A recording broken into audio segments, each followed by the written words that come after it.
ગાંધીનગરના મહાત્મા મંદિરે 17 ઓક્ટોબરે શપથ સમારોહનું આયોજન કરાયું છે, જેમાં નવનિયુક્ત મંત્રીમંડળ શપથ લેશે. સવારે 11:30 વાગે યોજાનારા કાર્યક્રમમાં કેન્દ્રીય નેતાઓ પણ હાજર રહેશે, જ્યાં રાજ્યપાલ આચાર્ય દેવવ્રત મંત્રીઓને શપથ લેવડાવશે.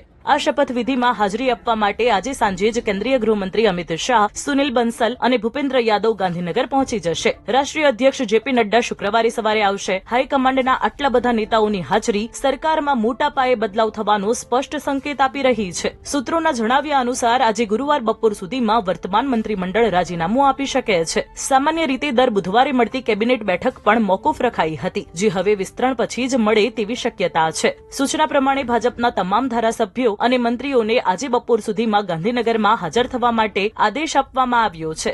નવા મંત્રીમંડળમાં સૌરાષ્ટ્રનું વજન વધવાની અને પાટીદાર તથા કોળી સમાજને વધુ મહત્વ મળવાની સંભાવના છે. રાજકીય તજજ્ઞો માની રહ્યા છે કે 2027ની વિધાનસભા ચૂંટણી અને ગોપાલ ઇટાલિયા ફેક્ટરને ધ્યાનમાં રાખીને સક્ષમ અને યુવાન ચહેરાઓને તક મળશે. નાયબ મુખ્યમંત્રીના સમીકરણો પણ બની શકે છે. મંત્રીમંડળ પૂર્ણ કદનું એટલે કે 27 સભ્યોનું હોવાની શક્યતા જોવાઈ રહી છે.